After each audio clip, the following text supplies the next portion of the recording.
Guys, നമുക്ക് ഈ കാണുന്ന മലയുടെ മുകളിലേക്ക് പോയാലോ? ഇതിൻ്റെ പേര് നിജഗൽ ബെട്ട എന്നാണ്.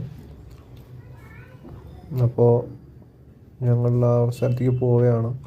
പോകുന്ന വഴി ഫുള്ള് മഴ പെയ്തിട്ട് ആകെ വെള്ളമായി കിടക്കുകയാണ്. ആകെ ചെളിയും വെള്ളമൊക്കെ ആയിട്ട് കിടക്കുകയാണ്. അപ്പോൾ ഇത് ഞങ്ങളൊരു ചാടിക്കടന്നത് വല്ലാത്തൊരു ടാസ്ക്കായിരുന്നു. അതിനുശേഷം ഞങ്ങൾ അതിൻ്റെ വഴിക്ക് ഇങ്ങനെ പോവുകയാണ്.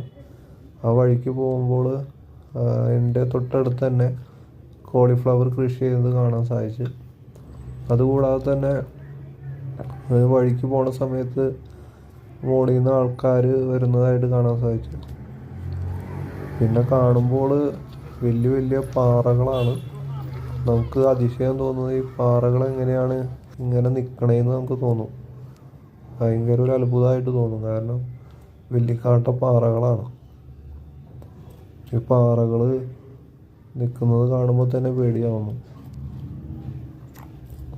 അതിനുശേഷം ഞങ്ങൾ പോണ സമയത്ത് കുരങ്ങന്മാരെയൊക്കെ കണ്ടോ. കുരങ്ങുകൾ ഏറ്റവും മുകളിലാണ് കുരങ്ങുകളുള്ളത്.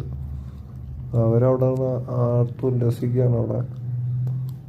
അപ്പോൾ അതിന് ശേഷം ഏറ്റവും മുകളിൽ എത്തിയപ്പോഴാണ് കാണാൻ സാധിച്ചത് വലിയ വലിയ പാറകളുടെ ഉള്ളിലാണ് ഒരു അമ്പലം സ്ഥിതി ചെയ്യുന്നത്. അപ്പോൾ ഞങ്ങൾ അതിൻ്റെ ഉള്ളിലേക്ക് ഇങ്ങനെ പോയി. ഉള്ളിൽ ചെന്നപ്പോൾ കാണാൻ സാധിച്ചത് അതിൻ്റെ ഉള്ളിൽ എന്തോ പൂജയും കാര്യങ്ങളൊക്കെ നടക്കുന്നുണ്ട്. അപ്പോൾ അതിൻ്റെ ഫോട്ടോ ഒന്നും അധികം ഞാൻ എടുത്തില്ല. അതിന് ശേഷം അതിൻ്റെ ഏറ്റവും മുകളിലെ ടോപ്പ് വ്യൂ ആണ് നിങ്ങൾ ഈ കാണുന്നത്. എന്താ അടിപൊളിയാണ്. അതിനുശേഷം ഞങ്ങൾ തിരിച്ചിറങ്ങുന്ന സമയത്ത് മഴ പെയ്യാൻ തുടങ്ങി. വല്ലാത്തൊരു മഴയായിരുന്നു. അപ്പോൾ മഴയിൽ പെട്ടു ഗൈസ് ഞങ്ങൾ. അതിനുശേഷം ഞങ്ങൾ താഴത്തേക്ക് ഇറങ്ങി വരെയാണ്. ഇറങ്ങിയതിന് ശേഷം മഴ വല്ലാതെ കൂടി ഗൈസ്. അപ്പോൾ ഞങ്ങളൊരു പാറയുടെ അടി നോക്കി കയറി നിൽക്കുകയാണ്. മഴ നല്ലോണം ശക്തമായിട്ട് പെയ്യുകയാണ്.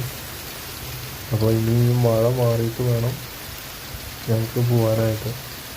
അപ്പോൾ മഴ കുറേ നേരം നിന്ന് പെയ്തു. ഒരു അടിപൊളി സ്പോട്ടാണ്. ഒരു ദിവസം വന്ന് സ്പെൻഡ് ചെയ്യാൻ ഒരു അടിപൊളി സ്പോട്ട്.